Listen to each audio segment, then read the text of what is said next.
राधे राधे प्रिय दर्शकों, स्वागत है आप सभी का। आप सभी के लिए आज एक और विषय की जानकारी लेकर आया हूं। आज हम त्रिपिंडी श्राद्ध के संदर्भ में चर्चा करने वाले हैं। त्रिपिंडी श्राद्ध क्या होता है? त्रिपिंडी श्राद्ध को किसको करना चाहिए? त्रिपिंडी श्राद्ध से आप अपने कुल के 3 पीढ़ी के पितरों का उद्धार कर सकते हैं। घर की प्रेत बाधा, पितृ दोष जैसी समस्याएं किस तरह से त्रिपिंडी श्राद्ध करने से दूर हो जाती हैं। त्रिपिंडी श्राद्ध समस्त पितरों की स्मृति में किया जाने वाला श्राद्ध है। त्रिपिंडी श्राद्ध के विषय पर चर्चा करेंगे। अतृप्त आत्माओं की जब एक साथ मुक्ति का उपाय किया जाए वह त्रिपिंडी श्राद्ध कहलाता है। और त्रिपिंडी श्राद्ध में विशेषकर ब्रह्मा, विष्णु और रुद्र देवताओं का पूजन किया जाता है। त्रिदेवों का कलश स्थापन और इनके मूर्ति की स्थापना की जाती है और इनके समक्ष अपने पितरों को पिंडदान किया जाता है।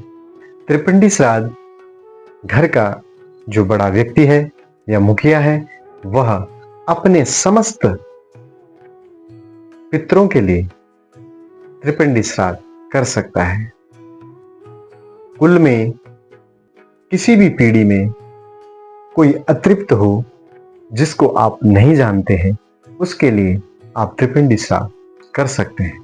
प्राचीन मान्यताओं के अनुसार जो कोई भी इन त्रिदेवों का पूजन कर उनके समक्ष अपने पितरों का पिंडदान प्रस्तुत करता है उसके पितृ तो तृप्त होते ही हैं, उसके साथ साथ उस व्यक्ति के घर में धन, समृद्धि और हमेशा पितरों की कृपा बनी रहती है। त्रिपिंडी श्राद्ध को काम्य श्राद्ध भी कहा जाता है।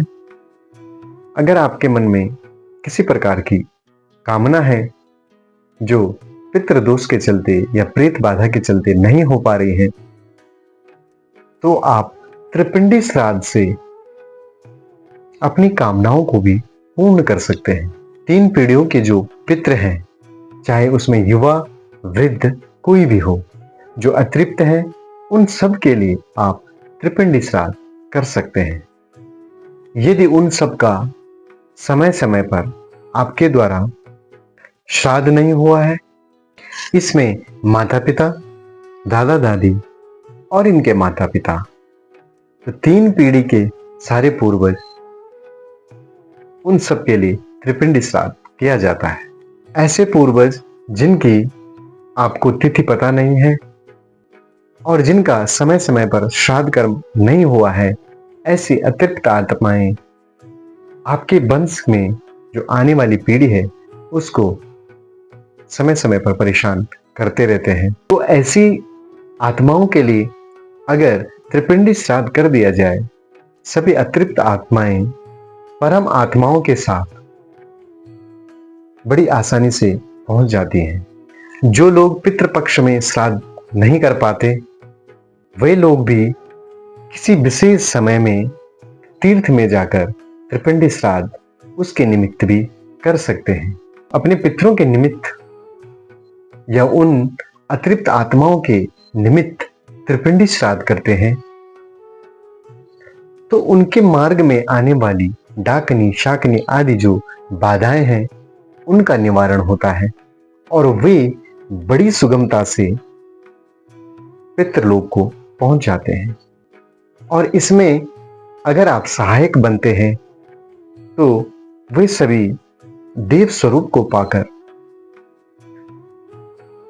आपके हित में कार्य करते हैं। गरुड़ पुराण के अनुसार यह भौतिक शरीर एक दिन सबको छोड़ के जाना है। मृत्यु के 13 दिन बाद यह आत्मा यमलोक को प्रस्थान करती है।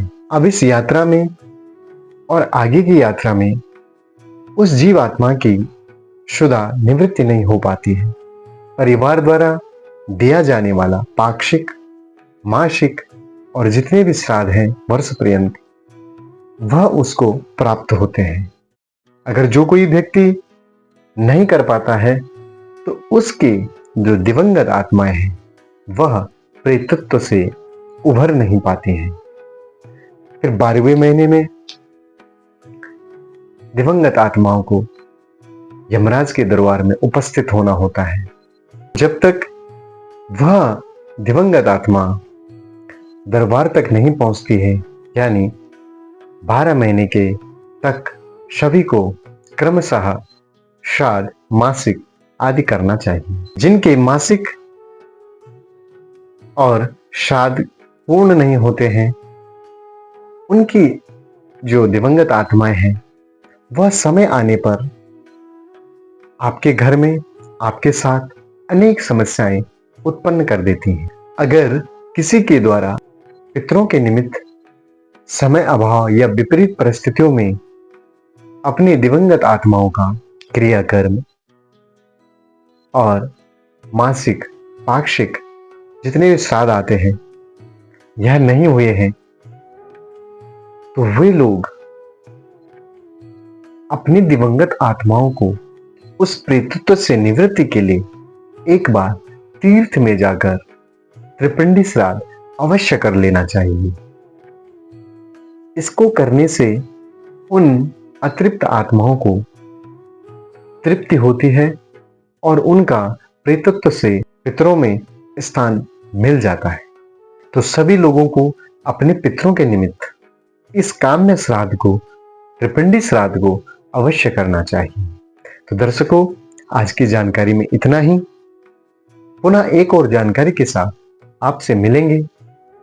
अगर आपको वीडियो अच्छा लगता है या आपके मन में भी किसी प्रकार का कोई प्रश्न है और आप जानना चाहते हैं, तो आप कमेंट में अपना प्रश्न लिख सकते हैं, ताकि हम उस विषय पर एक अलग सा वीडियो बना सकें, जिससे आपके साथ साथ अन्य लोग भी लाभान्वित हो सके। तो पुनः आपसे भेंट होगी।